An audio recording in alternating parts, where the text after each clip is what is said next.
Break के बाद आपका स्वागत है। आप देख रहे हैं कहानी कुर्सी की। अब बात करेंगे छत्तीसगढ़ की। कौन बनेगा मुख्यमंत्री? छत्तीसगढ़ में भी ये सबसे बड़ा सवाल बना हुआ है। सूबे का नया सीएम आदिवासी होगा या ओबीसी महिला होगी या फिर रमन सिंह वापसी करेंगे? इसे लेकर रायपुर से लेकर दिल्ली तक सस्पेंस बना हुआ है। इस बीच बड़ी खबर है कि कल रायपुर में बीजेपी विधायकों की बैठक होगी।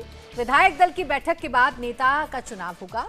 छत्तीसगढ़ के लिए बीजेपी आलाकमान ने 3 पर्यवेक्षक बनाए हैं जो कल रायपुर पहुंचेंगे।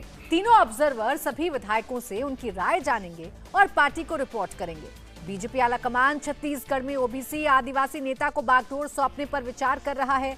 फिलहाल फाइनल नाम पर मुहर लगनी बाकी है, लेकिन रेस में रेणुका सिंह, विष्णुदेव साय, अरुण साव, गोमती साय, लता उसेंडी, रामविचार नेताम के अलावा 3 बार के सीएम रहे रमन सिंह का नाम भी शामिल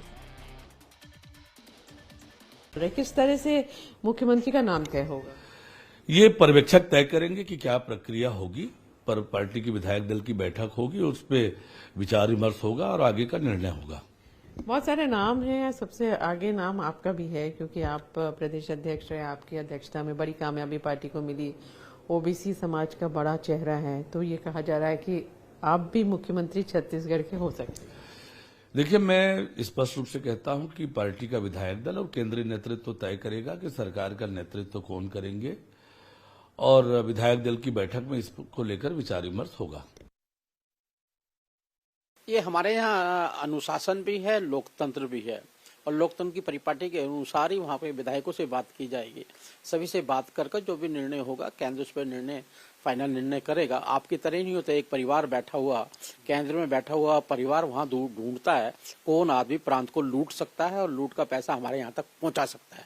जो लाल डायरी के द्वारा अशोक गहलोत जी ऑलरेडी करते रहे हैं, बघेल साहब भी करते रहे हैं, जो सब एटीएम की तरह काम कर रहे थे, उनको एटीएम ढूंढना पड़ता है।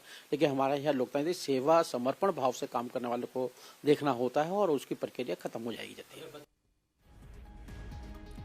तो छत्तीसगढ़ में जल्द ही प्रक्रिया खत्म हो जाएगी। दुष्यंत गौतम भी ये कह रहे हैं। पर्यवेक्षक कल छत्तीसगढ़ में पहुंचेंगे और कल विधायक दल की बैठक के बाद वो नाम सामने होगा कि कौन होगा छत्तीसगढ़ का मुख्यमंत्री।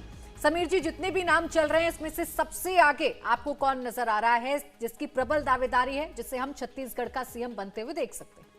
देखिए, अगर तीनों राज्यों की अगर बात करें तो मुझे लगता है कि मध्य प्रदेश और राजस्थान में जितना मुश्किल रहा होगा केंद्रीय नेतृत्व को मुख्यमंत्री चुनना, उतना मुश्किल छत्तीसगढ़ में नहीं रहेगा। छत्तीसगढ़ के लिए बहुत समस्या नहीं रहेगी। मुझे ऐसा लगता है कि छत्तीसगढ़ के अंदर जो प्रदेश अध्यक्ष है अरुण साव, मुझे लगता है कि वो एक बड़ा नाम है, संघ के पसंदीदा है और कहा जा रहा है कि संघ ने भी उनके नाम पर नाम आगे बढ़ाया है कि अरुण साव को मुख्यमंत्री बनाया जा सकता है। अरुण साव मुझे लगता है कि सबसे आगे प्रबल दावेदारों में है। अगर महिला को बनाया जाता है कि कोई महिला हो और आदिवासी हो, तो मुझे लगा कि रेणुका सिंह पर भी पार्टी चल सकती है। इसके अलावा और कई नाम भी इसके अंदर चल रहे हैं। मजे बात तो ये भी है कि कुछ लोग अब महाराष्ट्र के गवर्नर रमेश बैस का नाम भी चला रहे हैं कि रमेश बैस भी मुख्यमंत्री की दौड़ में आ सकते हैं। तो नाम इतने चल रहे हैं कि इसकी मतलब कोई लिमिट नहीं है। लेकिन मुझे लग रहा है कि अरुण साव प्रदेश अध्यक्ष और रेणुका सिंह प्रबल दावेदारों में से। इसके अलावा विष्णुदेव साय भी बन सकते हैं, गोमती राय भी बन सकती है, या कोई तीसरा ऐसा जो पहली बार विधायक बना है वो भी मुख्यमंत्री बन सकता है। ये ऑप्शन तो हमेशा खुला ही हुआ है। लेकिन मैं इन 2 नावों पे ज्यादा फोकस कर रहा हूं। मुझे लगता है कि प्रदेश अध्यक्ष की दावेदारी ज्यादा है। बिल्कुल, देखिए, एक विंडो तो सरप्राइज एलिमेंट की खोलकर रखनी पड़ती है भारतीय जनता पार्टी के लिए। विष्णुदेव साय का नाम देवेंद्र अभी समीर जी ले रहे थे। विष्णुदेव साय का नाम इसलिए चर्चाओं में है क्योंकि गृह मंत्री ने प्रचार प्रसार के दौरान ये कहा था कि आप इन्हें विधायक चुनिए और इन्हें बड़ा आदमी बनाना है, वो हम पर छोड़िए। तो क्या सीएम बन पाएंगे वो? देखिए, गृहमंत्री अमित शाह की बात करें तो वो इस तरह की बातें चुनावी रैलियों में वो करते हैं और ये बताते हैं। जैसे ओपी चौधरी का भी आपको ध्यान होगा कि उनके बारे में भी उन्होंने बोला था, वो बड़ा आदमी कितना बड़ा ये वो क्लियर नहीं करते, निश्चित तौर पर नहीं भी कर सकते, वो चुनावी रैली होती है। और दूसरी चीज़ की नाम की अगर बात करें तो अभी तक जो संकेत मिल रहे हैं और तीनों राज्यों की बात करें तो सबसे ज़्यादा क्लियर संकेत छत्तीसगढ़ को लेकर ही मिल रहे हैं। जो संबंधित नेता हैं, और चाहे दिल्ली में बैठे नेता हों या प्रदेश के नेता हों, उनमें जो संकेत मिल रहा है उसके हिसाब से अरुण साव का नाम सबसे ज़्यादा बताया जा रहा है। उसके पीछे वजह ये है कि एक तो आप देखें कि उनकी उम्र 53-54 साल के शायद हैं वो, और हालांकि राजनीतिक अनुभव बहुत ज़्यादा नहीं है। इनके पिताजी भी संघ में थे, ये भी संघ के संघ सेवक रहे हैं, लॉ की पढ़ाई इन्होंने की है, उसके बाद महाधिवक्ता वगैरह रहे थे और फिर 2019 का लोकसभा चुनाव जीते। उसके बाद पार्टी ने उनको विधानसभा चुनाव के लिए भेजा। जो सबसे बड़ा फैक्टर है इन सारी चीज़ों के अलावा उनके पक्ष में वो ये कि ओबीसी कम्युनिटी में जो साहू हैं वो सबसे बड़ी कम्युनिटी है ओबीसी के अंतर्गत, उसी से ही आते हैं। और वहाँ पे आप समझ सकती हैं कि बघेल अगर उधर हैं तो इधर साहू वोट बैंक को लेकर बीजेपी ज़्यादा उत्सुक थी चुनाव के दरमियान भी। वहाँ पर उस हिसाब से एक बड़ा नाम है। और चुनाव के दरमियान हमने देखा कि चाहे गृहमंत्री अमित शाह हो या पीएम मोदी, उनके साथ इनके तालमेल बहुत गजब के थे और वो लोग लगातार इनको प्रमोट करते थे। उससे ये मैसेज था कि शायद अरुण साहू को जिम्मेदारी दी जा सकती है। डिप्टी सीएम के तौर पे ज़रूर एक ट्राइबल रखा जा सकता है। यहाँ ट्राइबल सीएम की संभावना इस लिहाज से कम रहेगी कि सटा हुआ प्रदेश है झारखंड, वहाँ आप ट्राइबल सीएम ही देंगे, तो दोनों जगह ही ट्राइबल सीएम, तो उसकी संभावना थोड़ी सी कम है। संभव है कि रेणुका हो, उनको डिप्टी सीएम बनाया जाए। लेकिन अगर ट्राइबल सीएम पर विचार हुआ होगा तब रेणुका के साथ विष्णु देव साय, इन दोनों नामों पर विचार हुआ होगा। विष्णु देव साय के प्रोफाइल अगर देखें, उनकी उम्र भी 59 साल ही है, लेकिन प्रोफाइल के हिसाब से देखें 2 बार विधायक, 4 बार सांसद, 3 बार प्रदेश अध्यक्ष, तो बहुत अनुभवी प्रोफाइल है उनके पास और वो चीज़ उनके पक्ष में जा सकती है अगर उस कम्युनिटी से लेना है तो।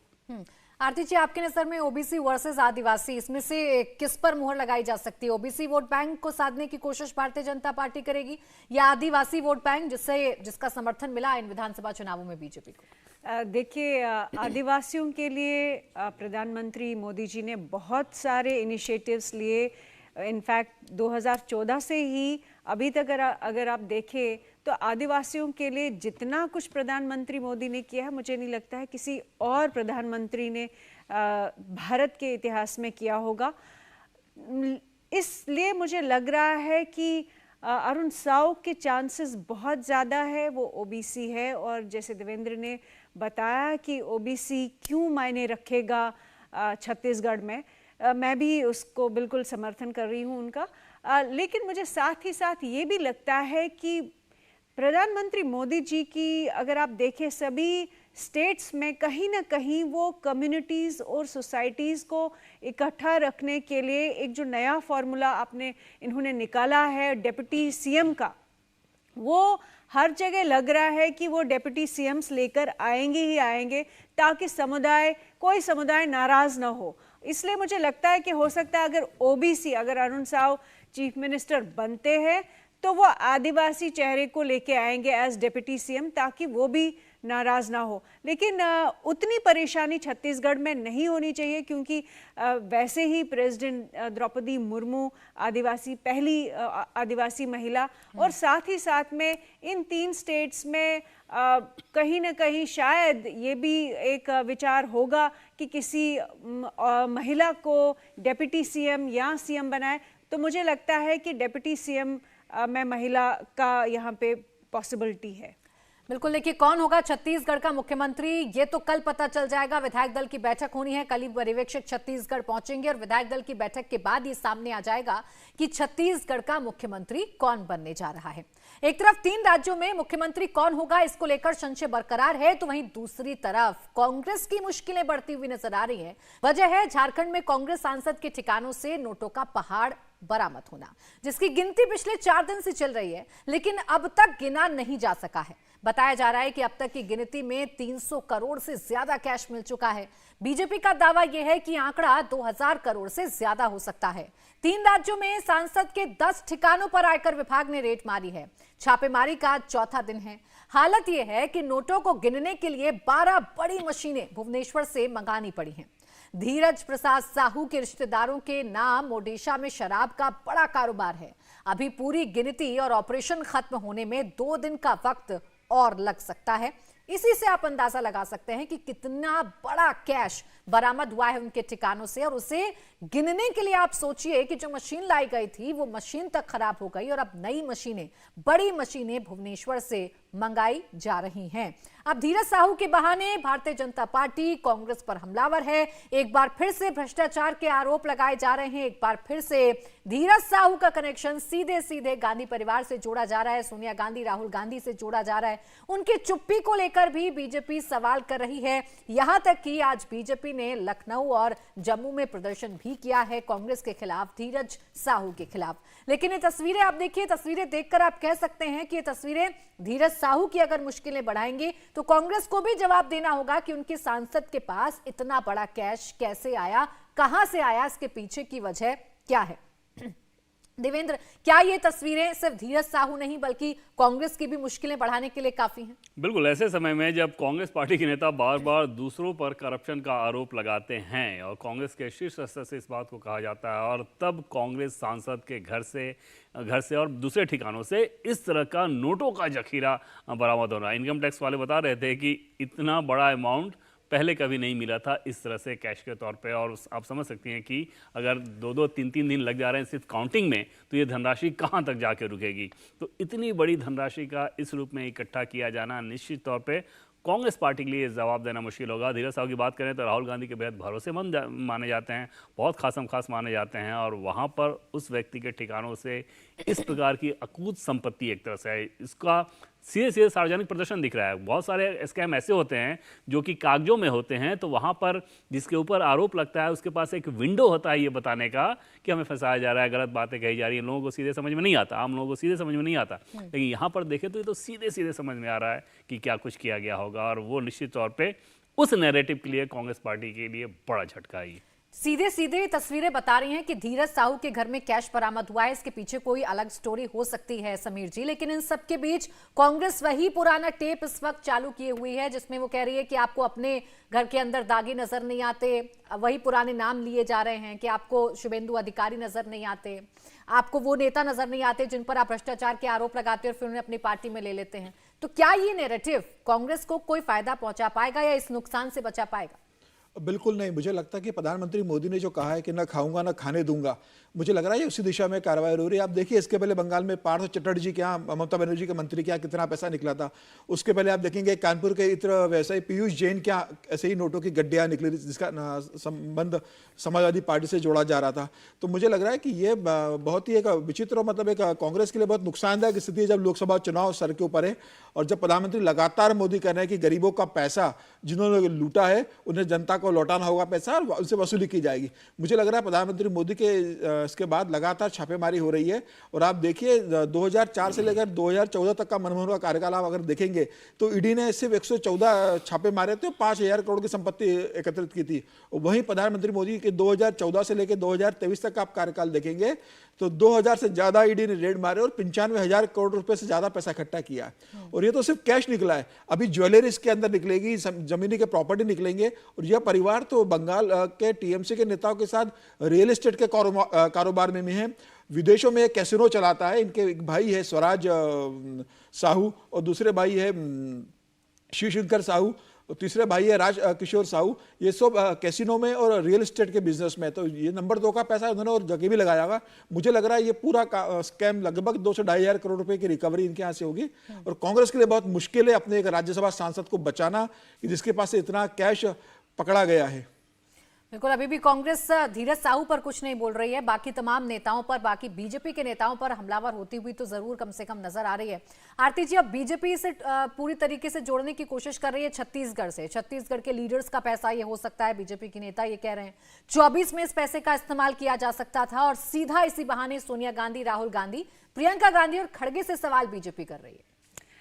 देखिए, बिल्कुल इसमें बिल्कुल सस्पिशन तो खड़ा होगा ही। इनफैक्ट अभी जब ये तीनों स्टेट्स के इलेक्शंस हो रहे थे तो इलेक्शन कमीशन ने ही कहा था कि लगभग 4 गुना ज़्यादा करेंसी पकड़ी गई थी। जनरली इलेक्शंस के दौरान हम देखते हैं कि राजनीतिक दल जो है वो पैसे का इस्तेमाल करते हैं और इस बार उन्होंने कहा था कि पहले से भी कहीं ज़्यादा, 4 गुना ज़्यादा पैसा पकड़ा गया था। और अगर ये हाल है जो कह रहे हम कि ये 2,000 करोड़ तक की स्कैम है और इसमें इतना पैसा, और सबसे बड़ी जो मतलब आश्चर्यजनक बात यह है कि डीमोनेटाइजेशन के बाद हम लोगों ने समझा था कि ये इस तरह की जो चोरियां होंगी, इतना कैश जो है लोग नहीं इकट्ठा करेंगे, लेकिन क्या कॉन्फिडेंस से ये कैश जमा किया है वो बहुत ही परेशान करने वाली बात है। और दूसरी बात मैं ये भी कहूँगी कि कहीं ना कहीं इसमें इन्वेस्टिगेशन फॉरेन एजेंसीज और फॉरेन कंट्रीज़, क्योंकि फॉरेन इंटरवेंशन बहुत ज़्यादा होता है इलेक्शंस में। अभी हमने कई सारे स्टेटमेंट्स भी सुने हैं कि बाहर के जो अमेरिकन इंटरवेंशन लगभग सारी कंट्रीज़ में होता है। हमें मालूम है कि वो टॉपल डाउन करने में तो वो माहिर है, सरकारें वो गिराते हैं। तो कहीं ना कहीं जो international plan for regime change in India, ये मैं बार बार कहती हूँ कि ये international plan for regime change in India जो कि मोदी जी के खिलाफ में जॉर्ज सोरोस है, कई सारे एक जो नेक्सस बना है, ग्लोबल नेक्सस बना है, उसमें से कितना पैसा लगाया जा रहा है। जॉर्ज सोरोस ने तो खुलेआम कहा है कि वो मोदी की सरकार गिराएंगे और वो खुलेआम उन्होंने कहा है कि ये इनको हटाना बहुत ज़रूरी है। तो मुझे लगता है कि 2024 की इसमें कहीं ना कहीं कोई लिंक निकल के आएगा और इसकी पूरे अच्छे से जांच पड़ताल होनी चाहिए। बिल्कुल, जांच पड़ताल हो भी रही है। अब तो ईडी को भी इसमें लाया जाएगा, ऐसी मांग बीजेपी के नेता करते हुए नजर आ रहे हैं, क्योंकि इतने सारे पैसे के लेन देन का मामला है, इतना सारा पैसा मिला है। कितनी मुश्किलें धीरज साहू की बढ़ेंगी और कांग्रेस इससे कैसे निकलेगी, ये बड़ी चुनौती फिलहाल कांग्रेस के सामने है। बहुत शुक्रिया आप तीनों का हमारे साथ जुड़ने के लिए, इस चर्चा में शामिल होने के लिए।